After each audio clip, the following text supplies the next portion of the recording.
انا اروح اشتري علبه كشري يقولوا لي الصغيره ب 40 والوسط ب 60 والكبيره ب 80، والله عيب. عشان كده قلت اعمل لكم شويه كشري حدوته. اول حاجه نجيب بصل ونبدا نقطعه جوليان ونفركه ونبدا نحطه في بوله، نحط عليه معلقتين نشا ونعمل ميكس رايق من اللي قلبك يحبه. وفي الوصفه دي انا هستعمل طقم حلل من نوفال، ده 17 قطعه جرانيت وعندهم الوان مختلفه بكواليتي عالي وخامات مستورده. هناخد طاسه على النار فيها شويه زيت حلوين ونبدا نحمر البصل، والطقم بيجي معاه معالق للتقليب ونقلب. واول ما يوصل معاكم بالحلاوه دي هنبدا نصفي البصل ونخلي الزيت على جنب. وكده احنا معانا الكنز بتاع الكشري، زيت البصل ده حدوته، ده اللي هيكمل معانا الاكله كلها. ناخد حله ونطلع على النار، نحط شويه زيت بصل ومكعب زبده وشويه شعريه ونبدا نشوح الشعريه. اول ما يكون لونها ذهبي نبدا ننزل عليها بالرز المغسول ونقلب تقليب مستمر. وحلاوه الطعم ان الايادي بتاعته ما بتسخنش خالص، وسمك الحلل والطاسات عالي وبتوزع الحراره كويس. ونتبل بمكعب مرقه وشويه ملح ونقلب تقليبه حلوه. بعد كده ننزل بشويه عدس مسلوقين نص سلقه، شويه كشري على الرايق، وننزل بشويه ميه ونقلب تقليبه كويسه. بعد كده نغطيه، نحط الرز دقيقتين على نار عاليه ونهدي النار لحد ما يستوي تماما. نخش على اللي بعده، ندخل على المكرونه، وحله فيها ميه سخنه نبدا نسلق مكرونه سباكيتي او بنه او نختار اي نوع مكرونه احنا بنحبه.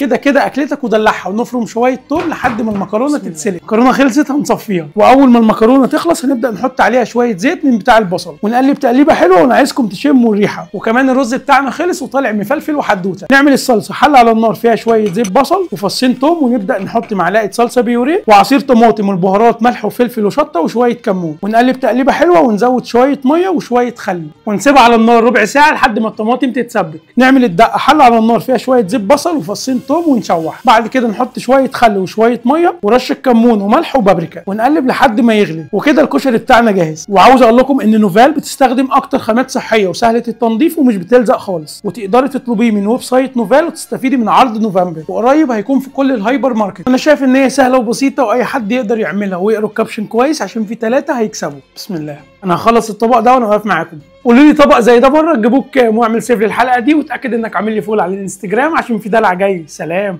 حدوته ويستاهل التجربه.